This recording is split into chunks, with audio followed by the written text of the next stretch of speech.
The day I marry Navy Captain Dean Aldridge. I hear his stepsister, Shirley Pierce's inner voice. Diane is so beautiful and graceful. I wish I could be like her. But I'm nothing more than an unwanted burden in this family. I really adore her, though. I saved up my allowance to buy her a bracelet as a wedding gift. But I'm afraid she'll think it's unlucky and refuse it. In my last life, those words had filled my heart with pity. I'd accepted the bracelet and even taken Shirley under my wing, teaching her to read and write. But not long after my wedding, my health began to deteriorate for no reason.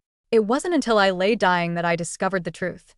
The bracelet Shirley had given me was cursed, and she deliberately made me hear her inner voice. She'd long been in love with Dean, and was determined to make the Aldridge family hers one day. Now, when I open my eyes again, I find myself back on my wedding day. I heard Shirley Pierce's timid thoughts as she shrank by the doorway. Despite the resentment surging through me, I raised my hand and beckoned her over with a look of tender affection. Noticing the way I gestured for her, her face flushed red as she clutched a small box in one hand, and the other fidgeted nervously with her dress. She opened her mouth, yet failed to say a single word, looking utterly nervous and uneasy. Beside her, one of the relatives chuckled and teased. "What's wrong, Shirley? Is your new sister-in-law so frightening that you can't even speak?" Really quickly shook her head and carefully held out the box to me, her eyes filled with expectation.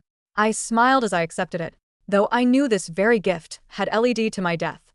I opened it, a look of delight on my face. "This is beautiful, Shirley. I love it." With that, I clasped the bracelet around my wrist in front of everyone. A flicker of triumph flashed across Shirley's eyes, before she looked up at me with delight and joy. As the bracelet gleamed against my pale skin, the crowd was full of praise for Shirley. They noted that even though she was just a stepsister, she was a good child. In the 2 years since she'd joined the Aldridge family, she'd always been well-behaved and modest, like her scheming mother, Helen Winthrop.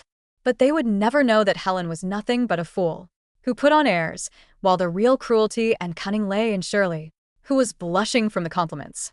The next morning, the Aldridges gathered together for once, with Shirley and Helen bustling about for breakfast. I casually said, "Shirley's already 17, so she shouldn't be spending her days at home. She needs to study. Shirley finished elementary school, Diane. She can read at that." I turned to Helen and feigned surprise.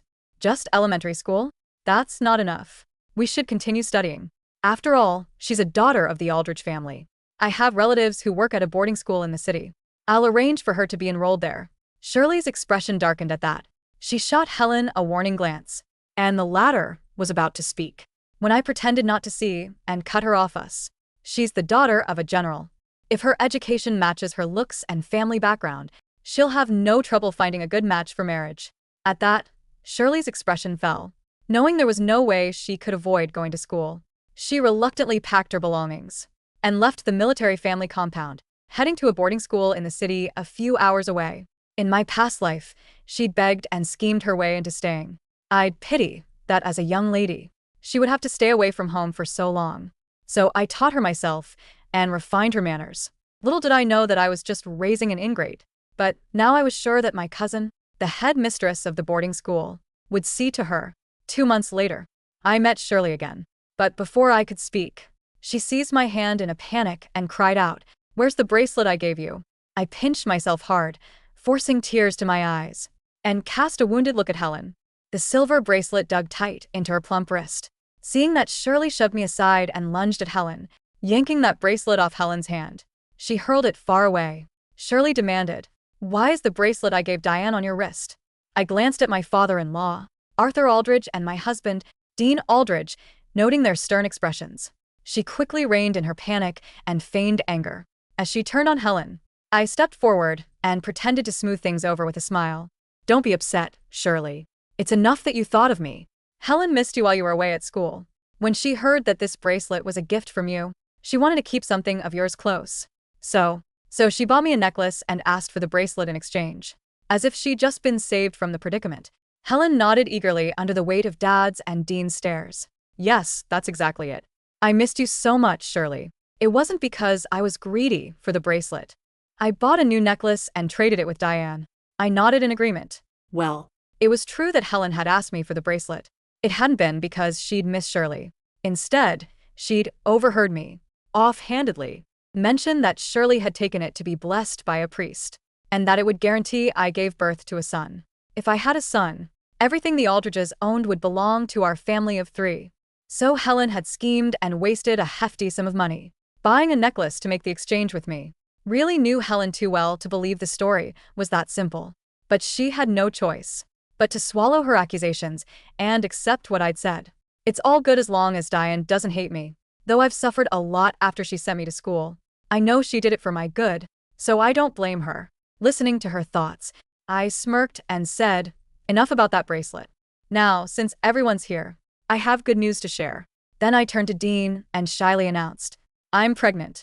The usually stern dad and Dean could barely hide their joy. In Shirley's mind, a shrill, irrepressible cry rang out. That's impossible. Frowning, I turned to her in confusion, only to see that her face was pale. Then her inner voice sounded in my mind again. It's wonderful that Dean and Diane are having a baby. But if they do, will they not care about me anymore? Seeing her faint a look of disappointment, my expression softened. I reached for her hand and gently said, You're going to be an Aunt Shirley. Aren't you happy? She clenched her fists, a mix of hope and unease flickering across her face. Of course I am. I'll be a great aunt. As if to prove her words true, she poured all her time and energy into taking care of me during her rare holiday. From cooking up little treats and fussing over every detail, to even stitching tiny clothes by hand, I quietly disposed of most of it. But her efforts weren't entirely in vain. I had always doted on Shirley and was pleased to see her caring for me. Even Dean, who'd never hidden his disdain for the way Shirley and Helen had forced their way into the family, seemed moved. He said, When the day comes for Shirley to marry, as her brother and sister-in-law, we should make sure she has a proper wedding gift. All I did was smile and nod. Of course I would prepare a grand gift. I hoped she would be fortunate enough to receive it. One afternoon, Shirley stepped forward with a white porcelain bowl and shyly called out to Dean. Only after he nodded did she turn sweetly to me. You hardly ate at lunch, Diane. I made this pumpkin soup just for you. Here, try it. Dean rose up from the bowl as she held it out, and I smirked. With a sudden flick of my hand, I pushed it away and covered my mouth as I doubled over, retching violently. Ouch. It hurts. The scalding soup tipped over and splashed across Shirley's body. Almost instantly, her skin turned red where it burned. Her crap. Her inner voice slipped out for a moment, before she forced it back down. I covered my mouth and nose, bickering mockingly. Was she finally losing control? Shirley? What did you add to that? Pumpkin soup. Diane's never had morning sickness. Couldn't you have been more careful when carrying something that hot? What if you burned her and hurt the baby? Hearing Dean's words, Shirley turned to him in disbelief. His eyes were fixed on me, and he didn't bother to spare her a single glance at all. Biting her lip, she lowered her head with a look of grievance and whispered an apology. Sorry. A heartbeat later, her inner voice filled into my ear, deliberately letting me hear her thoughts. Why am I always so clumsy? I just wanted to take care of Diane and make sure my little nephew or niece will be born safe and sound. Thank goodness it was me who got burned and not her. I quickly adjusted my expression and tugged guiltily at Dean's sleeve, before murmuring, It's fine. Maybe it's just because I'm further along now. And this has nothing to do with Shirley. She's just a young lady. How could she know how to look after someone who's expecting? His dark expression softened at that, before he gave me an exasperated look. You're just too kind, Diane. Then, turning to Shirley, he said, Diane's right. From now on, you don't have to concern yourself with her meals or care. Just focus on your studies. She's already called in a lot of favors to send you to school. Seeing the stern, unreadable expression on Dean's face, Shirley's hatred deepened. She pressed her nails into the blisters on her burned hand until they burst. Yet she didn't seem to notice. All she did was lower her head and nod obediently. Soon after, she went back to school with her arms still raw with burns. On the rare occasions that she came home, she never stayed for long. As my baby bump grew bigger, Dean became even more cautious, insisted on checking every bite of food, every piece of clothing, and every item I used before he let me near it. We could have relied on Helen, who used to be a housekeeper, but Dean despised her. After all, she'd wormed her way into Dad's bed while the latter was ill, and then blackmailed her way into marrying him, and hated her so much that he wouldn't even look at her, and brought in an experienced caretaker to look after me. That left Shirley with no chance to get close to me. It wasn't until just before my due date, when Shirley came home for summer break, that we finally met again. smiling sweetly. She seemed all grown up as she held out a protective talisman. Diane, I went to church with my classmates and got this talisman. Wear it and it'll keep you and the baby safe throughout the delivery. Her inner voice swiftly followed. She must think poorly of me after the pumpkin soup incident, but I heard from the priest that this protective talisman keeps people safe. And she Rubbed her knee with exaggerated movements and waited until I glanced over before continuing. In her mind, I climbed all 999 steps to the church on my knees to get it, But I won't tell Diane that. it would only burn her. Hearing her words, I looked up in surprise and clasped her hand, my eyes tearing up in gratitude. Shirley, you silly child, I promise that I'll keep this talisman close. I feigned a puzzled look, but the moment I turned away, a fleeting triumphant smirk flashed across her face. Soon I was due for delivery. As I was taken into the delivery room with the protective talisman, Shirley lingered nearby, looking like someone who was waiting for a show to begin.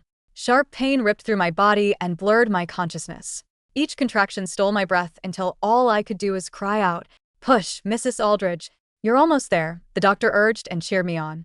But I could feel my strength draining fast. Dean, Diane is in so much pain. Go in now. She needs you. Shirley's shrill voice carried from just outside the door. The thought of me giving birth to a nest of monsters had her practically trembling with excitement. Stop this nonsense, Shirley. Diane is in labor. I can't just barge in and disturb her. Dean snapped. Worry etched all over his face. Shirley's constant goading made his temper flare, but he forced himself to hold back. His voice somehow gave me strength. I drew in a deep breath, followed the doctor's instructions, and put with everything I had left. The delivery room soon filled with sharp gasps from the medical staff, and my own cries of agony. Dean, she's suffering so much. The doctors sound alarmed, so something must have happened. Fine, if you won't do anything, I'll just be the bad guy. Shirley shoved the delivery room's door open before the frantic and concerned Dean could stop. Together, they burst in only to find the doctor standing rooted in place, their expressions frozen in shock. It worked. Diane gave birth to a litter of piglets. And Dean will never want her now. Shirley's gleeful thoughts reverberated in my ears. But immediately after, her gloating halted and her eyes widened in utter disbelief. The doctor did not freeze in horror at the sight of monstrosities. She froze, because she was staring at something so remarkably rare that for a long, breath-stealing moment, the entire delivery room fell silent. 2. The doctor breathed, her hands carefully receiving the small, wriggling life. It's 2. Mrs. Aldridge, you've given birth to twin boys. A lusty, high-pitched cry erupted through the sterile room, followed immediately by a second, equally vigorous wail. Shirley stood frozen in the doorway, her mouth half open, her eyes wild and bloodshot. The triumphant grin that had been creeping onto her lips withered into a twitching, horrific grimace. No. No, no, no. How is this possible? Shirley's frantic, screeching inner voice slammed into my mind, so loud it almost gave me a headache. The old sorcerer in the southern mountains said the blood talisman would rot her womb. It was supposed to turn her baby into a sack of putrid meat and piglets. I spent 6 months of my allowance. I climbed those 999 stone steps on my knees until my kneecaps bled. Why is she giving birth to 2 healthy boys? Why? I lay back against the damp pillows, panting, sweating, and letting out a weak, triumphant sigh. Slowly, I turned my head toward the doorway where Shirley stood, rooted to the floor. I didn't utter a word. I simply looked at her, letting a faint, knowing smile touch the corner of my lips, a smile meant for her eyes alone. In truth, the day Shirley had handed me that dark red talisman, preening about her sore knees and fake devotion, I had already known what it was. In my past life, she had used a similar occult trinket to make me lose my mind during labor, causing a massive hemorrhage that nearly killed me before the cursed bracelet finished the job. So the very night she gave it to me, I took the original talisman, wrapped it in a piece of butcher's parchment, and sewed it into the heavy wool lining of Shirley's own winter coat. As for the talisman I brought into the delivery room, it was nothing more than a harmless pouch of dried lavender and peach blossoms, blessed by a genuine monk from the city temple. Shirley, Dean's harsh, thunderous voice shattered the silence. Before Shirley could process her horror, Dean grabbed her firmly by the shoulder and hauled her back into the hallway. His face was dark with fury. Have you lost your mind? Dean growled, his voice vibrating with the stern authority of a naval captain. Barging into a delivery room while your Sister-in-law is bleeding and giving birth? What if you caused an infection? What if you frightened her? I I was just worried. Shirley squeaked, tears springing to her eyes as she tried to activate her usual helpless act. She dropped to her knees, clutching her bruised arm. Brother Dean, I heard the doctor's gasp. I thought something terrible had happened to Diane. I only wanted to help. You bastard. You blind, stupid fool. Her inner voice shrieked in absolute rage. Behind her fake sobbing, You care so much about that bitch. look at me. Look at how soft and devoted I am. She's just an aristocratic snob, while I would die for you. Old General Arthur Aldridge stepped forward, his heavy leather boots thudding against the hospital tile. His eyes, sharp as bayonets, looked down at Shirley with undisguised contempt. Enough, Arthur commanded, his deep voice echoing in the corridor. Shirley, your lack of discipline is appalling. Is this what they teach you at that expensive boarding school? Interrupting medical procedures? Hysterical screaming. In a military hospital? Dad, I didn't mean to. Go back to the waiting room. Arthur cut her off coldly. Or better yet, go back to the compound. You are a distraction here.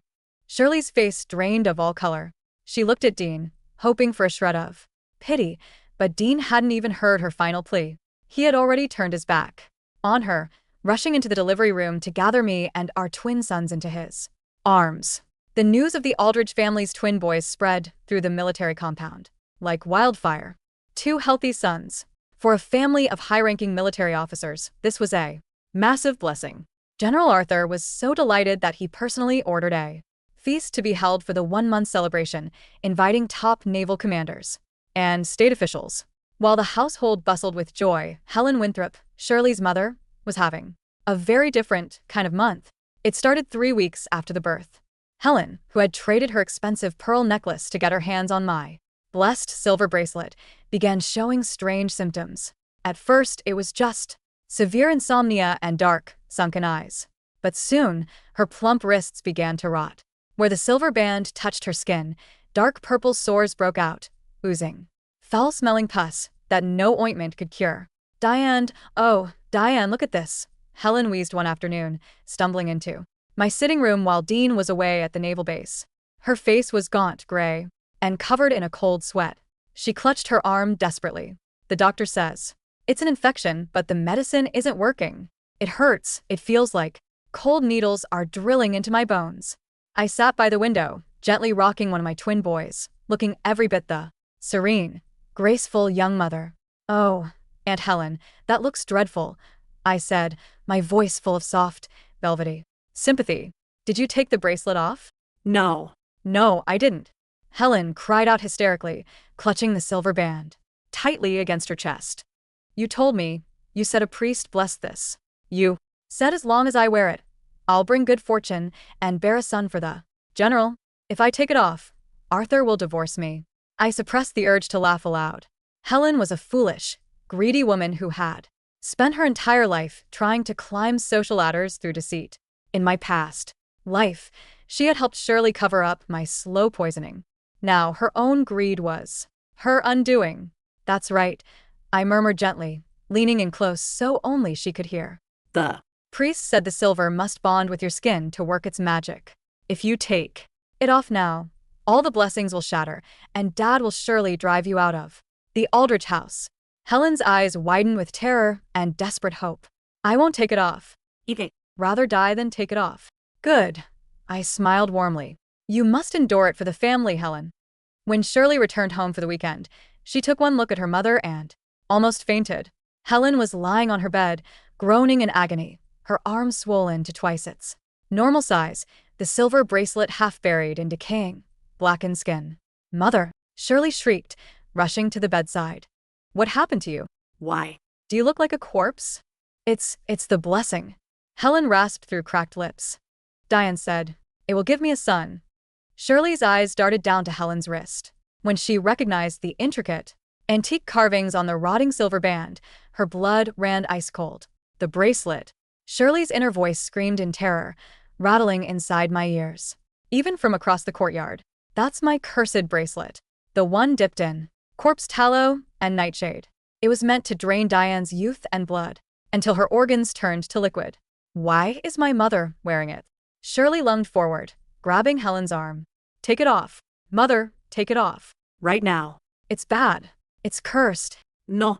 Get off me, you brat. Helen screeched, slapping Shirley across the face. With her good hand. This is my ticket to staying in Aldridge. Diane gave it to Me. If I take it off, Arthur will throw us back into the slums where we came from. You stupid old woman. Shirley screamed, weeping in sheer frustration. It's not blessed. It's going to kill you. You're just jealous. Helen hollered back, her mind completely warped by the pain and the dark energy radiating from the artifact. You want it for yourself, don't you? You always were a greedy little viper. I stood outside the cracked bedroom door, listening to the mother and daughter tear each other apart. A quiet, cold satisfaction filled my chest. In my past life, they had worked hand in hand to tear my life down. Now, without me firing a single bullet, their own wickedness was eating them alive. 2 days before the grand 1-month banquet for my twin sons, a sleek black official car pulled into the military compound.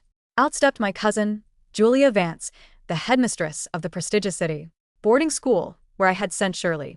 Julia was a tall, sharp woman with silver-rimmed spectacles and a reputation for absolute, unyielding discipline. General Arthur and Dean received her in the main study. I sat beside Dean, holding a cup of warm tea. Shirley was summoned to the study as well. She walked in nervously, wearing a modest, floor-length blue dress, trying her absolute hardest to look like a timid, studious young lady. Headmistress Vance, Shirley whispered softly, bowing her head. I didn't know. You were visiting. Have I done something wrong? What is this old witch doing here? Shirley's inner thoughts hissed aggressively. Did she find out about the money I stole from the dorm monitor? Or the girl I pushed down the stairs? Damn it. I need to act innocent. Julia didn't even look at Shirley. Instead, she placed a thick, leather-bound folder on General Arthur's desk. General Aldridge, Captain Aldridge, Julia began in a crisp, professional tone. I came personally out of respect for Diane. When you asked me to educate Shirley Pierce, I promised to oversee her development. However, I can no longer allow her to remain at my institution. Arthur's eyebrows drew together into a dangerous scowl. Explain. Julia opened the folder, revealing dozens of letters, receipts, and disciplinary reports.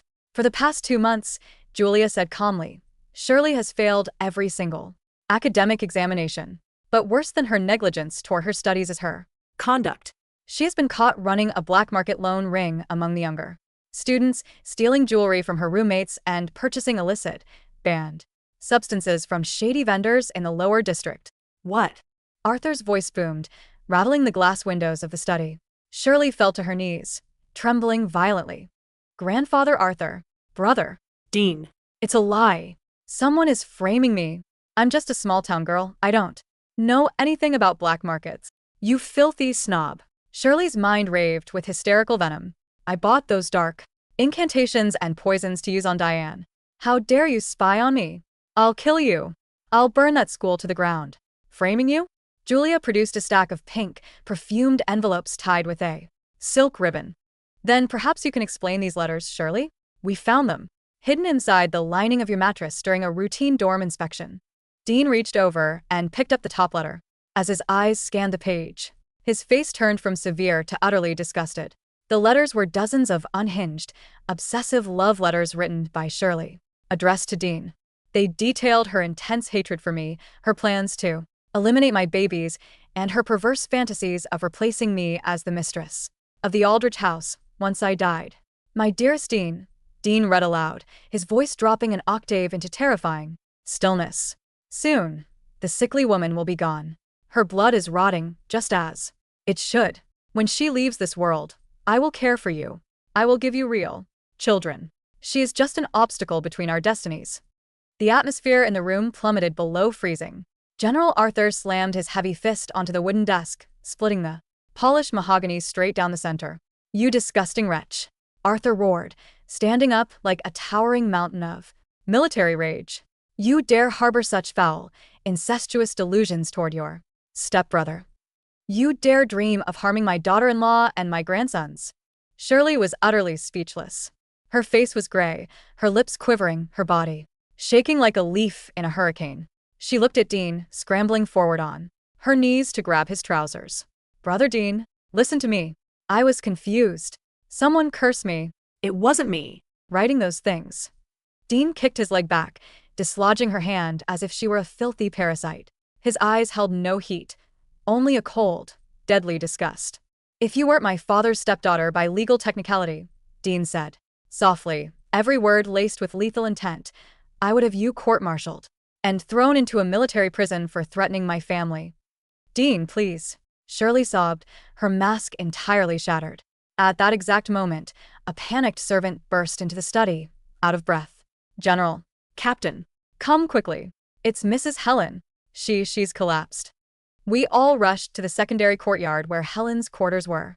When the door was pushed open, the stench of decay hit us immediately. Helen was lying on the carpet, thrashing in wild convulsions. Black blood was pouring from her mouth, her nose, and her ears. Her right arm, the one wearing the silver bracelet, was completely black and shriveled, the skin split open like overripe fruit. Help me. Helen gurgled, her eyes rolling into the back of her head. Shirley let out a blood-curdling scream. She rushed forward, finally ignoring all pretense, and grabbed a pair of iron fireplace tongs. In a desperate, panicked frenzy, she tried to pry the silver bracelet off her mother's rotting Wrist. No. Shirley's inner voice was a terrifying storm of madness. If she dies from the curse, the authorities will investigate the bracelet. They'll trace the dark sorcery back to me. I can't go to jail. I can't. Clang. The iron tongs slipped, gouging into Helen's flesh.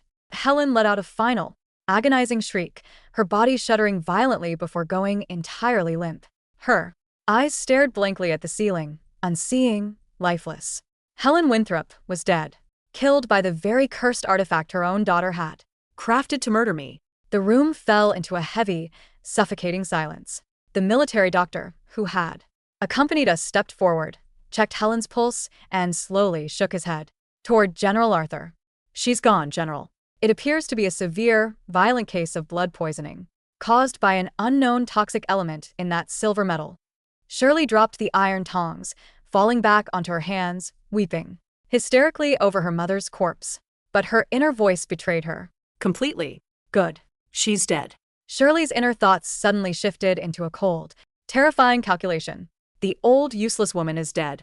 She can't talk. She can't tell them I gave her the bracelet. But I'm still alive.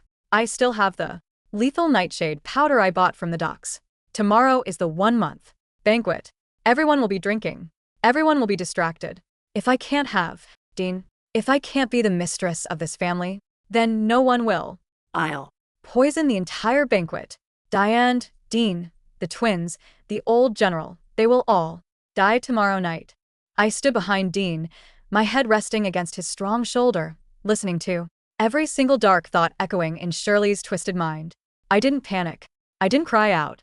Instead, a cold, ruthless fire flared within my heart. Shirley had spent 2 lives trying to ruin me. Tomorrow night, at the grand banquet, I would give her the grand stage she so desperately desired, and bring her bloody reign of terror to an absolute, final end. The night of the 1-month banquet arrived. The Aldridge estate was ablaze with lights, red banners, and expensive decorations. High-ranking naval commanders, military generals, and prominent socialites filled the grand banquet hall. The air was thick with the scent of roasted meats, fine wine, and rich laughter. In the center of the hall, Dean and I stood side by side, dressed in matching dark blue formal attire.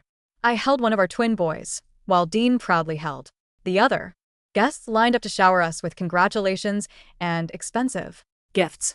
Shirley moved through the crowd quietly, wearing a plain black mourning dress, pretending to be a grief-stricken daughter mourning her mother's sudden death from illness.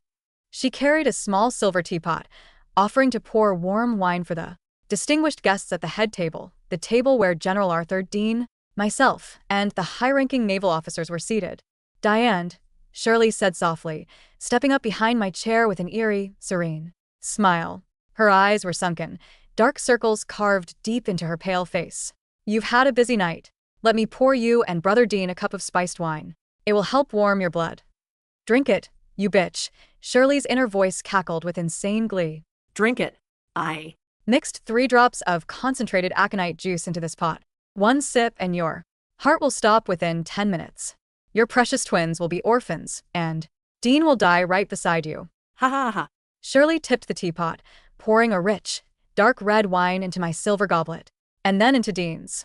Thank you, Shirley, I said, my voice echoing clearly over the chatter of the head table. I picked up the goblet, swirling the dark liquid gently. Wait, I called out suddenly, standing up from my seat. The immediate head table fell silent, turning their attention to me. General. Arthur looked over curiously. Diane, what's wrong? Dean asked softly, putting a protective hand on my waist.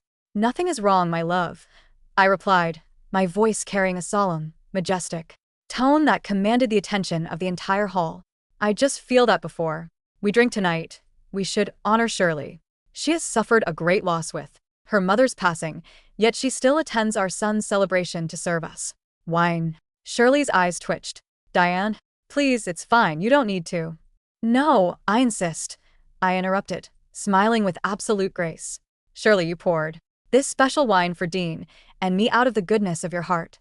But as your sister-in-law, I cannot drink first while you stand there grieving. Come, let me offer you a toast. I picked up Shirley's own empty glass from the table, tipped her silver teapot, and filled her glass to the brim with the exact same spiced wine. I held the glass out to her. Drink with us, Shirley. To family. Shirley froze. Her hands began to shake violently. The dark red liquid trembled in the silver glass. No, no. Shirley's inner voice shrieked in absolute horror. It's poisoned. The aconite is in the teapot. If I drink this, I'll die in agony. What's wrong, Shirley? I asked, my eyes narrowing, cold as winter frost. Why? Aren't you taking the glass? Is your new sister-in-law so frightening that you won't even accept a toast? The exact words a relative had teased her with on my wedding day echoed in the air. The surrounding military officers began to whisper among themselves, picking up on the sudden, tense atmosphere. Shirley, General Arthur's deep voice shattered the quiet. Diane is offering you a toast. Take the glass. I'm not feeling well, Shirley stammered, backing away, her voice cracking with hysteria. I can't drink wine right now. My stomach hurts. Is it your stomach? I asked softly, taking a step toward her, holding the glass firmly. Or is it because this wine is laced with aconite poison? A collective gasp rippled through the banquet hall. Diane, what are you saying? Dean's eyes flashed with thunderous intensity. 3 days ago, I said, my voice calm, precise, and carrying across the entire grand hall, Shirley purchased 5 drams of refined aconite poison from a black market dealer at the naval docks. She intended to murder my husband, my father-in-law, and me tonight, so she could inherit the Aldridge estate. You're lying, Shirley screamed, her face contorting into a hideous mask of rage. You have no proof. You're framing me because you hate me. No proof. I raised my left hand and snapped my fingers. The heavy doors of the banquet hall swung open. 2 tall, armed military guards marched in, dragging a bound, gagged man in dark, shabby clothes. Beside them walked Headmistress Julia Vance, carrying a signed confession and a leather pouch. General Aldridge, the head guard reported, bowing deeply. We apprehended this man at the docks 2 hours ago. He has confessed to selling military-grade poisons to Shirley Pierce. We also searched Shirley's private quarters 10 minutes ago and found the remaining 3 drams of aconite hidden inside her cosmetics box. Shirley dropped to her knees, her eyes wide with unadulterated, helpless horror. How? How does she know everything? Shirley's inner voice screamed, breaking down into frantic, pathetic whimpers. She knew about the bracelet. She knew about the talisman. She knew about the poison. Is she a demon? How can she read my mind? I walked slowly toward Shirley, holding the glass of poisoned wine down near her face. I leaned in close, so close that my lips were inches from her ear. I didn't read your mind, Shirley, I whispered, my voice so low that only she could hear it amidst her hysterical gasps. You let me hear it. In my last life, you used your dark little tricks to poison my blood and mock me while I lay dying. But in this life, you were nothing more than a clown performing in a circus I built for you. Shirley's breath hitched. Her eyes dilated to the size of pinpricks as the horrific truth finally crashed down upon her broke mind. She reincarnated too. She knew from the very beginning. Shirley's inner voice screamed in total, absolute defeat. Guards, General Arthur's voice echoed like a death knell through the hall. Arrest Shirley Pierce for treason, murder attempt, and illicit trafficking of military contraband. Transfer her to the high-security military tribunal. Immediately. She will spend the rest of her natural life in the underground penal colony. No. Brother Dean. Save me. Dean. Shirley shrieked as the heavy military boots swarmed around her. She thrashing like a rabid dog, grabbing at the air, crying out for the man who didn't even bother to look at her. Dean stepped past her without a second glance, pulling me into his broad chest, shielding me and our children from the pitiful sight of her downfall. As the guards dragged Shirley out of the grand hall, her screaming inner voice slowly faded into the distance, a pathetic, broken echo that would never, ever haunt my life again. 6 months later, the summer breeze carried the salty, fresh scent of the sea across the military compound's garden. Roses bloomed in brilliant shades of crimson and white along the stone trellises. In the courtyard, Dean, dressed in his crisp white captain's uniform, was sitting on a wooden bench, holding our twin sons, who were now 6 months old, laughing and reaching for the golden buttons on his tunic. I walked out of the house carrying a tray of fresh iced tea and sweet pastries. "You're home early today, Captain," I teased softly, setting the tray down on the garden table. Dean looked up, his dark eyes filled with endless, boundless warmth and devotion. He stood up, set the babies safely into their wooden carriage, and wrapped his arms securely around my waist, resting his forehead against mine. "The fleet returned to port early," Dean whispered, kissing my temple gently. And I couldn't bear to be away from my beautiful wife for another second. I leaned into his embrace, feeling the steady, strong rhythm of his heartbeat against my cheek. The nightmare of my past life was entirely erased. The curses were broken, the villains were rotting in their self-made hell, and the family I loved was safe, whole, and thriving under the bright, endless sun. I closed my eyes, listening to the soft rustling of the leaves and the quiet laughter of my sons. For the first time in 2 lifetimes, my world was completely, wonderfully silent.